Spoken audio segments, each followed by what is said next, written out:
I'm Natalie Carter, 31 years old, and despite carving out a successful marketing career in Chicago, I've never felt worthy in my mother's eyes.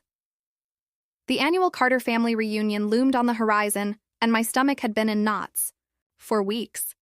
I'd even bought her a limited edition designer handbag, her unspoken benchmark for success, hoping she'd finally acknowledge me as her daughter, not the perpetual disappointment. Little did I know that tucked inside my purse was a sealed envelope, evidence that would shatter everything I thought I knew about my family. By the time the night ended, I'd finally understand why my mother never saw me as one of her own. But before I dive in, let me know in the comments where you're watching from. And if you've ever gone to great lengths to prove yourself to someone who still refused to see your worth, hit that like button and subscribe. You might find a bit of courage in my story, too. I grew up in a charming Chicago suburb that, from the outside, looked like the American dream. Manicured lawns, two-car garages, neighborhood block parties where everyone smiled and nodded as though nothing dark existed behind white picket fences. My father, Daniel Carter, was a literature professor at the local university, warm, quietly proud of all three of us, and the polar opposite of my mother. My mother, Vanessa Carter, had been an ambitious attorney who rose through a prestigious law firm before quitting to focus on raising us. She had that old money elegance, designer suits pressed into crisp lines, pearls always draped just so, and a reputation in our community for both philanthropy and exacting standards. Everything in her world had to look perfect, from her marriage to her appearance to her children's achievements. And I was the glitch in her perfect tapestry. From as early as I can remember, she favored my older sister, Claire, and my younger brother, Max, with praise, financial support, and every possible advantage, while I received her thinly veiled disappointment. Claire was the golden child, a year older than me, athletic, valedictorian, the daughter who could do no wrong. By the time she graduated high school, she'd already secured a tennis scholarship to Stanford, Mom's proud announcement at every social event. Max, 2 years younger than me, wasn't quite the overachiever Claire was, but he had a quiet charm, a way with people that made him stand out at every family gathering. Mom adored that he carried himself as if he'd already inherited the managing partner's office she would have run if she'd stayed in law. Me? I got B-plus grades in AP Physics, an eye roll when I asked why I couldn't take creative writing instead of calculus, and endless comments about how I needed to aim higher if I ever wanted to make our name proud. My achievements, no matter how objectively impressive, were always recast in her mind as insufficient. In high school, I graduated in the top 5 of my class, but she pointed out that my valedictorian speech lacked that extra spark. She quizzed me on why I hadn't applied to Yale, as though mere graduation from a top-tier state school wasn't good enough. I left for university on a full scholarship to Northwestern, determined to build my own path. During college, I balanced 2 internships, a startup where I learned grassroots marketing and a summer at a Fortune 500 corporation. Yet each time I called home to share good news, her response was measured, as though she'd been waiting for me to slip up. When I accepted a mid-level position at a marketing agency in Chicago, she said, "I just hope you're choosing something stable. Advertising can be so unpredictable." Her worry was always excused as maternal concern, but what I heard was, "I don't trust that you're capable of making it on your own." After graduation, I refused her offer to join her firm as a junior consultant, knowing I'd always be seen as Mom's legacy hire. Instead, I took a leap of faith and moved to Chicago, with nothing but a suitcase and a restless determination. For 3 years, I climbed the ranks in marketing, first as an assistant coordinator, then as account manager, finally landing a position as director of brand strategy at a mid-size agency. 6 months ago, I was promoted to vice president of client engagement, overseeing a portfolio that included 3 Fortune 500 clients. That promotion came with a significant salary bump, the kind of success story that could be a headline in industry magazines. The kind of success that I hoped would finally earn me at least a nod of approval from her. So for Mother's Day, and timed with the family reunion, I purchased the handbag, and Hermes Birkin in a color she'd once admired at a luncheon. It was a gift worth nearly my entire 1-month salary. I convinced myself that finally, with that gleaming leather in her arms, she would say, "I'm proud of you." In my fantasies, she'd admire its craftsmanship, run her manicured finger over the stitching, and the look in her eyes would say, This daughter of mine has arrived.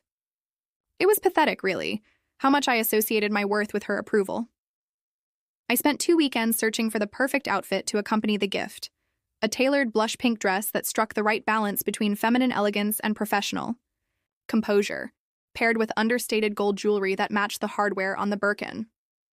All the while, the other sticking weight in my purse grew heavier, a sealed envelope containing the results of a motherhood DNA test I had procured. A popular at-home genetic service had flagged enough inconsistencies to suggest I wasn't biologically her daughter, so I obtained a more definitive sample. Hair strands from her vanity brush while she was on a business trip. The results were conclusive. My mother was not my birth mother. I'd debated for months whether to keep it or destroy it. It felt like a nuclear option, a proof of the cold distance between us, but also something that could destroy my entire childhood narrative. I wasn't sure I would ever use it, but as the reunion approached, I realized I couldn't continue chasing her approval without understanding why I never earned it. That envelope was my bargaining chip, the evidence I needed to confront the truth. The day before the reunion, I drove the Birkin to my parents' suburban home under the guise that I wanted to drop off an early Mother's Day gift. I arranged for the handbag's light blue box to be delivered to the front porch so that Mom would be surprised. I parked on the circular driveway, its brick pavers lined with tulips planted by my mother each spring. I rang the doorbell and waited. Dad answered. He was wearing his usual casual Friday attire, khakis and a button-down, his salt and pepper hair neatly combed. He smiled politely. "Natalie, you came early. The reunion doesn't start until tomorrow afternoon." I handed him the gift box, my knuckles white around it. "I know, Dad. I just wanted to give this to Mom privately." His eyebrows lifted in polite surprise. He carried the box inside with a curious glance over his shoulder. I followed, my pulse racing. Mom walked into the foyer 15 seconds later, immaculate as always. Her hair was perfectly styled, lipstick flawless. When she saw the box, her eyebrows shot up. "Natalie, did you really buy me that?" She placed a hand on her hip. I forced a smile. "I did. It's a Mother's Day gift." She set her smile into place, a polite upturn of her lips. "How generous." Not thrilled, not grateful, just measured. Without another word, she excused herself to her dressing room, leaving me standing there, gift in hand, the features of my own face flickering with deflation. I realized then how little I mattered in her world. That evening, I called my best friend Mira, fighting back tears in a hotel room 10 minutes from home. "She barely looked at it," I said, my voice shaking. Mira's voice trembled with righteous anger. "Take it back. She doesn't deserve it." I paused. "I can't. I want her to see me." Mira sighed. "Please don't show her that test, not unless you're prepared for the fallout." I said I understood, but the envelope stayed nestled at the bottom of my purse, a silent witness to my desperation. Sunday arrived with bright sunshine, a perfect spring day, belying the tension knotting my stomach. I took the long way to the family compound so I could steel myself, running potential conversations through my head. I practiced announcing my promotion with that confident smile I used in boardrooms. I rehearsed answers about why I was still single, why I hadn't moved back to the city, and why I brought a Birkin worth more than most people make in a month. By the time I turned onto the long, oak-lined drive, I felt like I'd given 1,000 speeches already, and failed at each one. Guests were already parked where pavement ended and grass began, Prius sedans, Range Rovers, and a Rolls-Royce Phantom that had to belong to one of my cousins who worked in finance. The Birkin, wrapped in light blue tissue, peeked out of my tote. I held it against me as though it were armor. I parked my sedan and walked up to the front entrance, smoothing my dress once, then again, and hoping desperately to appear unflustered.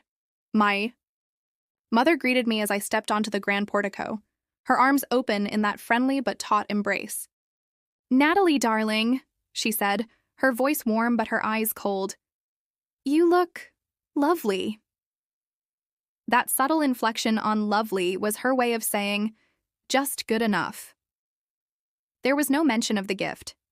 She handed me off to a cousin, who launched into rapid-fire questions about my career, Never mind that I'd texted my update to the entire family last week. She treated me as though I were still the kid who struggled to get a B in honors English, rather than a VP of a major marketing agency. I nodded and smiled, hiding how my heart sank. Inside, I found my sister, Claire, in the living room with her college roommate, already on her third mimosa. She swept me into a hug. "Nate," she said, using my childhood nickname, "you're killing it in Chicago. That VP title? Wow." She eyed my Birkin with an appreciative sparkle. "Hey, are you staying in the old guest suite?" she asked. "Let me know if you need anything." Her genuine warmth was a balm, but it also highlighted the chasm between her relationship with Mom and mine. Claire turned toward Mother at just that moment, and Mom beamed at her as though the two of them shared some private joke. My chest tightened. I slipped away to the foyer, clutching my purse as though it contained my last shred of self-respect, which in a sense it did. My father eventually appeared, his face lighting up when he saw me. He put his arm around my shoulders. "Natalie, congratulations on the new title," he said, voice sincere. "We're all proud of you." That word, proud, felt so alien coming from him, so full of warmth and approval, I almost dropped my handbag. He winked. "I can't wait to see you shine tonight." The contrast between my parents was stark. Him, proud and supportive, and Mom, with her practiced smile and guarded demeanor. As more cousins and aunts arrived, each one performing that same two-way smile of polite conversation, I noticed the Birkin sitting on a small side table near the staircase, half concealed by a vase of tulips. I felt a surge of hope. Surely tonight she would acknowledge me as her successful daughter. And if not, at least I had my envelope. The prospect of confronting her with the DNA results made my pulse quicken with equal parts dread and relief. Dinner was set for 7 p.m. in the formal dining room, a vast space with a long mahogany table that seemed to swallow guests whole. The vaulted ceiling was lined with family portraits, every Carmichael and Carter from the 1920s onward smiling down, sterile and unspeaking. The place settings were arranged with white linen napkins folded into perfect swans and crystal wine glasses that caught the light from a glittering chandelier. I found my place card precisely where it always was, one seat to Mother's left, nestled between Cousin Beth's socialite husband and a distant aunt I'd met once. Claire and her husband sat on my mother's right, a tight cluster that made my seat feel like the island off Newfoundland. Max, my younger brother, was 2 seats down on my left, wedged between a business associate of Mom's, a senior partner at her former law firm, and my grandmother, whose pale blue eyes darted issue to issue as though trying to gauge the evening's potential for drama.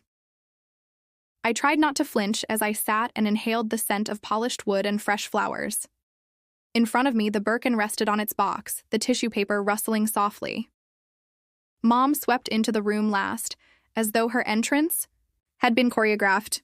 She wore a silk emerald gown, pearls at her neckline, and the kind of confidence that comes from knowing one holds court. She raised her glass of champagne. "Welcome, everyone, to our annual reunion. It's such a joy to see so many familiar faces." Her voice was polished public radio announcer, warm to strangers but iced to those she deemed unworthy. Her eyes flickered to mine, a brief, unreadable glance, less a greeting and more an assessment. She continued, "We're blessed to have a family that excels at everything: charitable work, professional achievements, and of course maintaining our legacy in this community." As she said, "our legacy," her gaze locked onto Claire, who beamed. Then she glanced to Max and offered a brief nod. Finally, her eyes settled on me and I felt the warmth drain from the room. And then there's Natalie, who, although she's made strides in corporate America, still seems... She paused as though for dramatic effect, then said, "to need a little more polish before she truly represents the Carter name." The words landed like a slap to the face. My heart seized. I took a shallow breath and sipped my water to hide the trembling in my hands. Claire's face fell for a split second, as though she'd realized the contempt beneath Mom's carefully chosen words. Max's eyes narrowed. He shot me a sympathetic look that I held for just a beat before turning my attention back to the table. The hot sting of humiliation burned behind my eyelids, while Mom continued talking about upcoming charity galas and how important it was for our family to be united and impeccable. She never allowed anyone else to speak until she finished her opening remarks, which, by design, highlighted her kids' successes while subtly underscoring my missteps. Once she concluded, she sat down beside my father, giving both my siblings heartfelt hugs, but only offering me a perfunctory nod. No hug, no warmth. The first course arrived with clockwork precision, a delicate salad of heirloom tomatoes, microgreens, and shaved parmesan. As a server passed by, I caught a glimpse of the Birkin again, still on display by the staircase. I steeled myself. Maybe she'd bring it to the table, unwrap it, and finally say, "I appreciate this." But after a brief moment of animated conversation with my father, him praising my promotion and her waving him off, she smoothly shifted the discussion back to Max's achievements at the local law clinic. She said, "Speaking of making a difference, Max, I heard you spearheaded that pro bono initiative last month," and completely bypassed any mention of me. I forced a polite smile and responded when spoken to, but her silence felt like a cold wave washing over me. Between each course, I felt the weight of her judgment pressing against my chest. As the second course arrived, seared scallops layered on a bed of pea puree, Mom casually told Dad how she thought I had chosen a career path that could never compare to the dignity of practicing law, before turning her attention to Claire, praising her for landing that high-profile corporate sponsor for her tennis scholarship program. Meanwhile, Max and I had planned to share a quick look of solidarity, but before I could squeeze his hand under the table, Mom steered the guests toward the third course, filet mignon with a red wine reduction. She smiled genuinely at Claire's husband and patted Max's shoulder, while I sat unmoving, tasting the richness of the sauce without savoring a bite. By the time the main course was cleared, I felt as though I'd given 1,000 speeches, just to justify my existence, each one eroded by her withering glance. My knuckles whitened around the stem of my water goblet. I knew the moment of reckoning was coming, the moment she would deliver her familial verdict in the form she did best. She set down her fork, took a sip of champagne, and lifted her glass again. "Family," she began, her tone inclined toward that practiced warmth that made her words hit with surgical precision. "There's nothing more important than how we carry ourselves. I'm so proud of all my children." Her gaze shifted to Claire. "For winning the state tennis championship, for being a role model to every young girl who dreams of making it to the pros." She turned to Max. "For your compassion in helping those less fortunate through your legal work." Then she turned to me. The shift in her eyes was like a door slamming shut. "And then there's Natalie. Striving in her marketing career, yes, but let's be honest." She let the pregnant pause hang. Cousins shuffled uncomfortably. "All my kids are winners, except her." The words were delivered as casually as she might have commented on the weather. A stunned silence fell. I felt my face heat, then grow cold, while the jewel-like chandeliers overhead caught the shock on every relative's face. I remained frozen, barely registering my mother's final glance of contempt before she returned her attention to Claire's applause, as though she'd delivered a witty toast rather than a public condemnation. The enveloping humiliation crystallized, something deep within me. For 20 seconds that stretched into forever, I sat like a statue, my breath caught in my throat, every molecule of my being screaming to either lash out or flee. But I stayed calm on the outside, my mind racing. I thought of the sealed envelope in my purse, proof she wasn't my mother by blood, proof she'd been withholding love for reasons far beyond anything I'd ever imagined. In that moment, I realized that I, Natalie Carter, was under no obligation to remain her dutiful daughter, not after decades of this charade. When I regained use of my limbs, I set my champagne glass on the table, making sure my refusal to toast was unmistakable. I smoothed my dress with steady hands, a calm settling over me as though I'd passed through a storm into a strange clarity. "Thank you, Mother," I began, my voice clear, carrying the poise I'd learned in boardrooms. "For that enlightening speech?" She froze, a drop of champagne suspended at her lips. My voice stayed steady, even as my heart pounded. "I'm 31 years old, and I've spent my entire life striving for your approval, always aiming for a standard that shifted whenever I got close." I met her gaze, noticing the micro-expression. Surprise? then annoyance. Let me be perfectly clear. I graduated magna cum laude from Northwestern, worked 2 internships while maintaining a 4.0 GPA, and moved to Chicago on my own to build a career in marketing. I let that hang. No one spoke. For the past 5 years, I've climbed from assistant coordinator to vice president of client engagement, managing multi-million-dollar campaigns for Fortune 500 brands, and just 6 months ago, I was named one of the top 30 under 30 professionals in my industry. I let my eyes sweep the room, making brief contact with a few sympathetic cousins, then back to my mother. By most objective measures, I should be the winner of this family. My mother's expression flickered as though she were trying to recast my achievements in a new, belittling light. But I pressed on. In other words, I'm exactly the daughter you always said you wanted. Yet tonight, you chose to remind me that in your eyes I still fall short.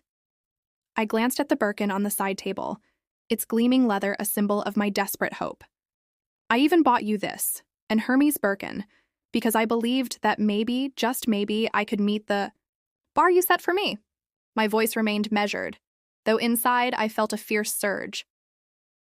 That bag cost more than most people make in a month, but your appreciation felt cheap compared to the years of silent disapproval. I reached into my purse, my movements deliberate. My mother's eyes narrowed. But I have something far more revealing to share. I withdrew the sealed envelope, my fingers steady. This is a maternity test. It shows, beyond question, that you are not my biological mother. A collective gasp rippled around the table. My mother's face went stark white. She looked as though someone had flipped a switch in her chest. I placed the envelope in the center of the table, folding my hands on my lap. My voice softened, but remained unwavering. For 31 years, I blamed myself for your inability to give me the love and acceptance that you so freely gave Claire and Max.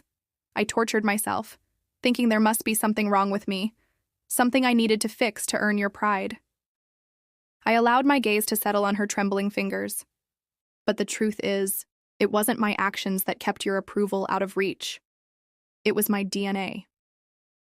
I stood and felt the room tilt as dozens of pairs of eyes soaked in the aftermath of my revelation. Happy Mother's Day.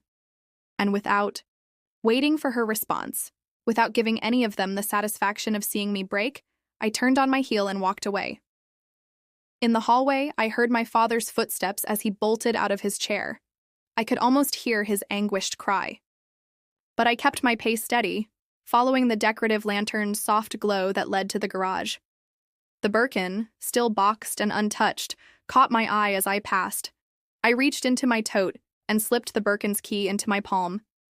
It was my final act of reclamation. I swung open the driver's side door of my car, the leather interior still carrying that new handbag and new car scent. I slid behind the wheel. Through the rearview mirror, I saw the front door fly open and my mother's figure framed in the warm foyer light, her mouth open in a silent scream that I didn't need to hear to know it was my name. I set the car in reverse, watching as her silhouette shrank behind me. The engine's purr was an oddly comforting soundtrack to my emancipation. I drove away from the house and toward the highway, my chest feeling lighter with each turn of the wheel. My phone buzzed. Sophia, my Auntie Beth, even my father's name flashing on the screen in rapid succession. I set the ringer to silent. I wanted distance, wide, open distance. I merged onto Lakeshore Drive and pointed the car toward Chicago proper rather than back to my parents' house. As I sped down that boulevard, the city lights reflecting off Lake Michigan, I allowed myself a single glance in the mirror, just long enough to confirm that the oppressive weight had lifted. I was free. 45 minutes later, I checked into a boutique hotel in the South Loop. In the elevator, I felt my hands stop trembling. The world I had carried, the world defined by my mother's shifting standards, was already receding behind me. I placed my suitcase on the bed, kicked off my heels, and sank onto the duvet as though into a lifeboat after a shipwreck. My phone blinked with 30 missed texts and a dozen voicemails. I opened Mira's text first. You did what you needed to do. Proud of you, always. Then came my father's voicemail, his voice thick, pleading. Natalie, Please come home so we can talk. Whatever is in that envelope isn't as important as the fact that you're still my daughter. A lump formed in my throat, but not for Mom, for Dad, who'd always been my true anchor. Then I saw my mother's name flash, and I didn't answer. Instead, I placed the phone face down and took a deep breath. The next morning, I met Dad at our favorite diner in Lincoln Park, all red vinyl booths and coffee cups that never seemed to empty. He arrived early, his face drawn but relieved. He greeted me with an embrace that felt like it held all the forgiveness I'd ever needed. We shared a stack of blueberry pancakes, my favorite, the one Mom never let me order because it was too messy, and he told me how he'd spent the night on the phone with every relative, defending me, telling them, "My daughter is everything a mother should be proud of, and if she chooses to leave, that's on me for not protecting her." I listened as my father's words poured over me like a warm blanket, and for the first time in my life, I believed I was enough. Over coffee, Dad explained that Mom had taken off to visit her sister in Seattle. My cousin said she refused to talk to anyone, locked herself in the guest room. My brother Max called me that afternoon. "I'm so sorry. Mom never told me about the test." He paused. "I love you, Nate. Nothing changed." My sister Claire called next. "I always wished things were different. I'm so sorry, Nats. You are my sister, blood and bone." Their words echoed what my father had said. For the first time, I felt the truth. That family wasn't defined by a name on a birth certificate, but by unconditional love. That weekend, I decided to sell the Birkin. At first, I hesitated. After all, it had been meant for my mother. But then I realized it symbolized my years of chasing someone who had no intention of embracing me. I consigned it at a high-end boutique in the Gold Coast, and the proceeds went into an investment account. My first step toward financial independence untainted by my mother's judgments. In the weeks that followed, I found myself back in my Chicago apartment, reorganizing clothes in my closet, hanging up photos of me and Dad at ball games. No more forced smiles with Mom at picture-perfect family dinners. I filled the empty walls with framed client accolades and photos from conferences where I was a keynote speaker. My life began to reflect who I was, rather than who she wanted me to be. Then, about 2 weeks later, I received an email from a genealogy service, potential match identified. My heart skipped when I opened it and saw a message from someone named Michelle Watkins who claimed to be my birth mother. She explained that she'd given me up for adoption when she was 18, pregnant, alone, and unable to care for a child, and that she'd always wondered if I'd ended up in a good home. My breath caught. For 31 years, I believed my father and mother were my biological parents. Suddenly, there was a possibility that both had been untrue. I stared at the screen, my mind racing. Michelle wrote that she lived in Denver now, had 3 children of her own, and a husband who'd welcomed her son with open arms. She said she didn't expect anything, but if I wanted to talk, she'd be there. For 2 days, I stared at that email. Could I meet someone who'd let me go at birth? Could she fill in the missing pieces of the puzzle that had plagued me? Finally, I replied, yes. And within 24 hours, I had a flight booked to Denver. Landing in Denver, I felt a familiar rush of anxiety, like Thanksgiving dinner before the first bite, when you're not sure if the turkey will be burned or the pie will collapse. But as I met Michelle at the airport, her embrace shattered the tension. She was shorter than I'd imagined, auburn hair streaked with gray, eyes that held a trace of the girl who once faced a lifelong decision. We sat in a cafe overlooking the Rockies, and she told me the story of my birth, how she'd met a man named Daniel Carter in her freshman year at University of Illinois, my birth father, and how circumstances had forced her to give me up. She'd chosen the name Natalie herself, and when she learned I'd been adopted by a loving couple who became my parents, her relief was overwhelming. She'd waited decades, too afraid to reach out, until a DNA service made it possible. I listened, absorbing each detail.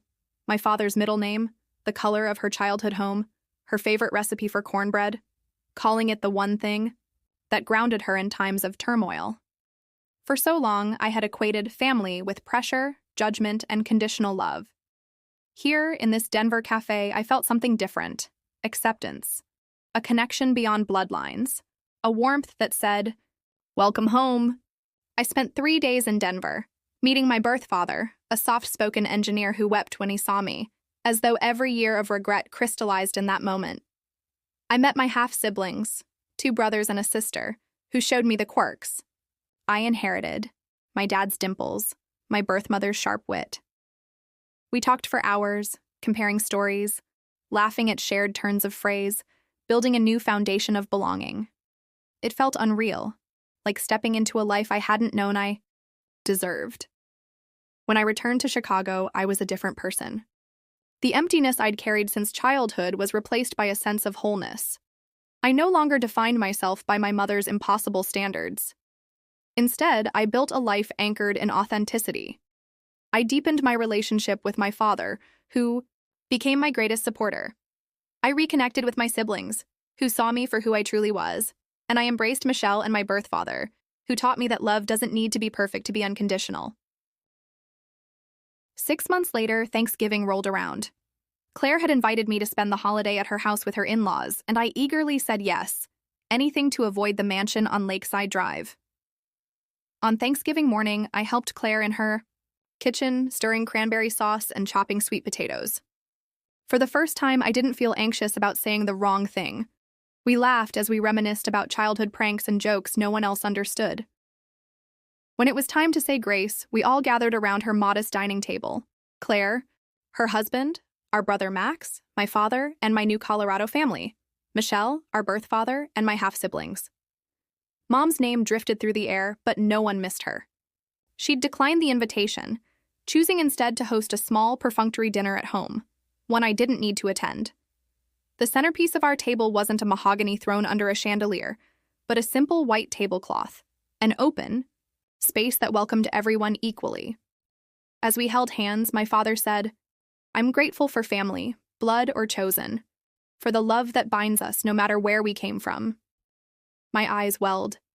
I looked at Michelle, who nodded, tears glimmering in her eyes. Next to me, my birth father squeezed my hand. I squeezed back. Claire reached over and took my other hand. Max placed his hand on my shoulder. It was a moment of pure belonging, unencumbered by expectation, judgment, or hollowness. After dinner, I wandered outside into the crisp Chicago air. Above me, the sky was a clear, deep blue. I closed my eyes and inhaled, feeling a serenity I'd only glimpsed in dreams. The journey from that reunion to now had been jagged and painful, but it had led me to a truth far richer than any designer handbag or hollow praise. Family, I had learned, wasn't a title assigned at birth. It was the people who saw me, who celebrated me, and who loved me without reservation. As I looked up at the sky, I thought of you, the person watching this video. Maybe you felt like the outsider in your own home. Maybe you've chased approval that never came. I want you to know, your worth is not defined by someone else's standards. Sometimes the greatest act of love is walking away from those who can't see your value and finding those who will. If my story resonates with you, please leave a comment sharing how you found your chosen family or reclaimed your own worth. Hit that like button, subscribe for more stories of resilience, and share this video with anyone who might need a reminder that they are enough, exactly as they are. Thank you for listening. Remember, sometimes taking back your power means leaving behind the people who never deserved it. And in doing so, you discover the family waiting for you, just beyond the next horizon.